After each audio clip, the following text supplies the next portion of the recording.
Ce 9 mai, tous les regards sont tournés soit vers le Vatican, soit vers la parade à Moscou, pendant que le cessez-le-feu unilatéral décidé par Vladimir Poutine a été violé des dizaines de fois le long des lignes de front en Ukraine. Mais de son côté, le SBU, les services de sécurité ukrainiens, ne dort pas, puisqu'il a annoncé avoir démantelé un réseau d'espionnage militaire hongrois dans la région de Transcarpathie. La mission du réseau, c'était de collecter des informations sur les défenses militaires ukrainiennes en Transcarpathie et de sonder la population locale sur une perspective d'intervention militaire hongroise. C'est inédit qu'un pays membre de l'Union européenne et de l'OTAN en vienne à espionner de cette manière en Ukraine avec une perspective d'intervention militaire, mais ça rentre dans un cadre très particulier en Transcarpathie et dans le cadre d'une rivalité très marquée entre Viktor Orban et les gouvernements successifs en Ukraine. Bonjour à tous, c'est Sébastien et bienvenue dans cette vidéo où l'on s'intéresse aux prétentions territoriales que tout un chacun peut avoir sur le territoire de l'Ukraine, et en général, ceux qui sont les plus révisionnistes, ce sont les plus proches alliés de la Russie. Donc ce 9 mai, ce sont deux hommes qui ont été interpellés en Transcarpathie,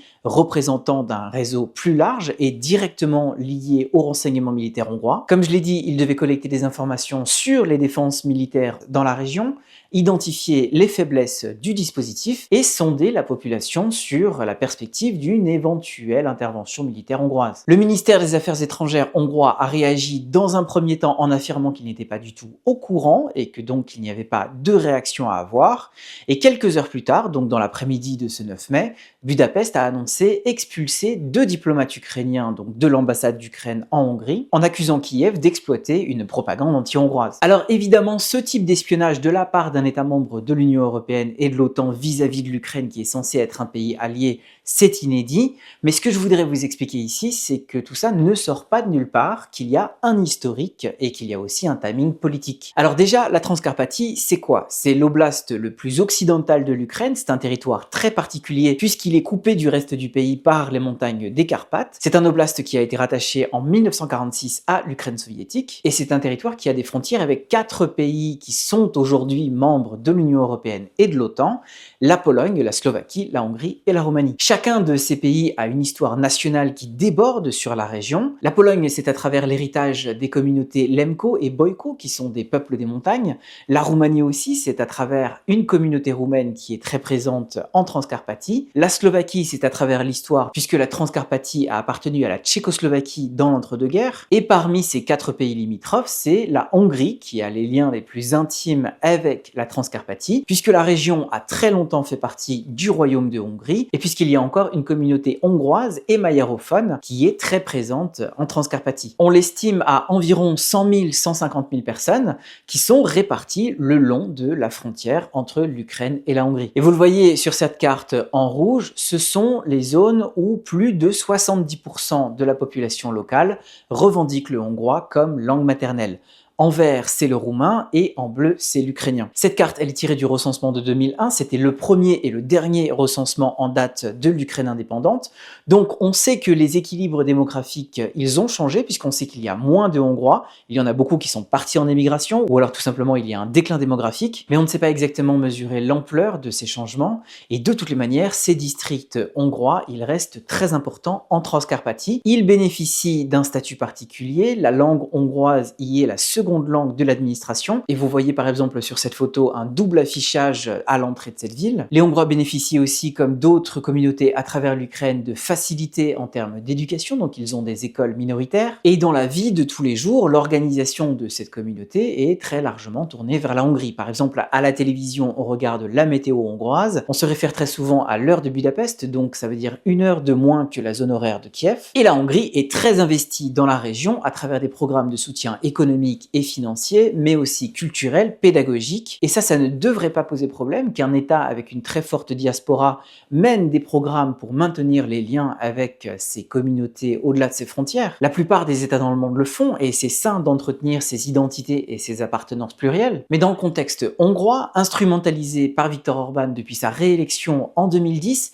et dans le contexte de l'invasion généralisée de l'Ukraine par la Russie depuis 2022, tout cela n'est pas neutre, puisque ça fait déjà une quinzaine d'années d'années que Budapest se sert du sort des Hongrois de Transcarpathie comme d'une arme dans ses relations avec Kiev. Et notamment, Viktor Orban reproche aux Ukrainiens de nier les droits de la minorité hongroise, en particulier dans le domaine de l'éducation. Et c'est vrai que Kiev a mis en place une politique d'ukrainisation et qu'elle cherche à renforcer la place de la langue ukrainienne dans l'enseignement public, mais tout ça c'est une question de quota, et il reste possible d'obtenir un enseignement en hongrois en Transcarpathie. Et comme je l'ai dit, la place du hongrois comme langue minoritaire et comme langue de l'administration locale, elle n'est pas remise en cause. Malgré cela, Viktor Orban, il en a fait une question très politique, et il s'en est servi plusieurs fois pour bloquer des programmes de rapprochement de l'Ukraine avec l'Union européenne ou avec l'OTAN, même si évidemment ça ne trompe personne, et s'il instrumentalise cette question, c'est surtout en raison de son poutinisme latent. En parallèle, il a aussi poussé une politique de passeportisation dans la région, c'est-à-dire une politique de distribution de passeports hongrois à des citoyens ukrainiens qui auraient un lien plus ou moins direct avec la Hongrie, et ce qui pose problème pour l'Ukraine qui ne reconnaît pas encore la double citoyenneté. Bon là clairement c'est un problème de l'Ukraine qui doit adopter une loi sur la double citoyenneté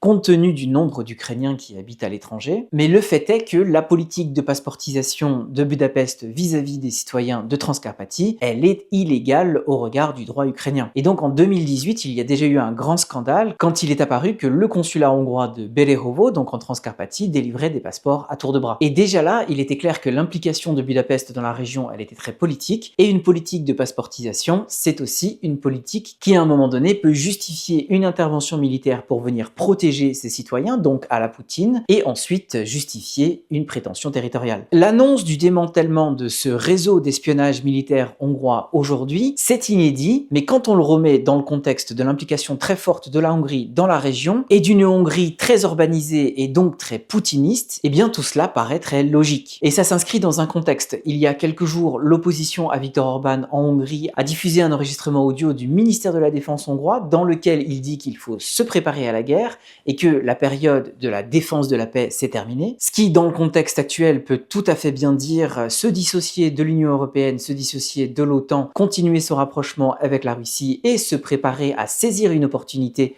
sur un territoire comme la Transcarpathie si jamais l'Ukraine en venait à s'effondrer totalement. Et donc le fait d'avoir un réseau d'espionnage militaire en Transcarpathie, eh bien ça fait tout à fait sens. Et ça fait aussi tout à fait sens du point de vue ukrainien que le SBU fasse cette annonce maintenant, parce que cette vidéo du ministre de la Défense hongrois vient tout juste de sortir, mais aussi parce que ça permet d'accentuer encore un peu plus la pression sur Viktor Orban, qui bloque avec insistance l'ouverture des négociations d'adhésion de l'Ukraine à l'Union européenne, et qui est aussi en passe de bloquer, comme la tradition le veut, l'adoption du prochain paquet de sanctions qui a été concocté à Bruxelles. Ça vient aussi à un moment où Viktor Orban est relativement affaibli, puisqu'il est de plus en plus la cible de critiques pour des scandales de corruption. Les sondages actuels prédisent aussi qu'il pourrait perdre le pouvoir aux élections de 2026, et entre autres raisons, c'est d'ailleurs pour ça qu'il ne s'est pas rendu à la parade à Moscou, de concert avec ses amis le Slovaque Robert Fico ou le Serbe Alexander Vučić. Et donc rendre public le démantèlement de ce réseau d'espionnage maintenant, c'est essayer d'affaiblir encore un peu plus Viktor Orban. Et donc ce qu'il faut voir, c'est qu'il y a cette histoire longue, et il y a aussi cette dimension très politique,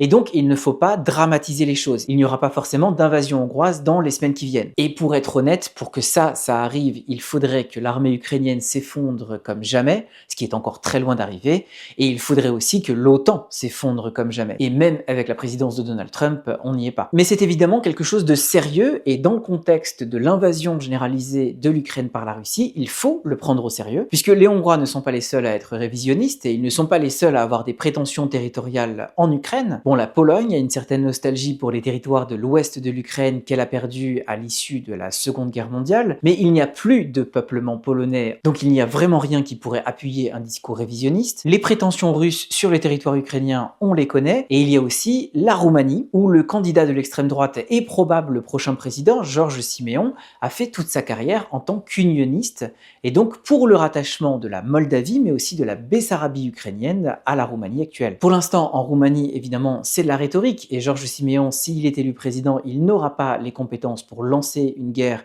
contre la Moldavie ou contre l'Ukraine, mais il faut voir qu'à notre époque, il n'y a vraiment plus rien d'inimaginable, et il faut se préparer à tout. Et même à ce qu'un État membre de l'Union européenne et de l'OTAN entretiennent un réseau d'espionnage militaire dans un pays voisin à des fins d'intervention militaire et d'expansion territoriale. Voilà, je m'arrête ici, merci d'avoir regardé cette vidéo jusqu'au bout, je file et je vous retrouve très vite.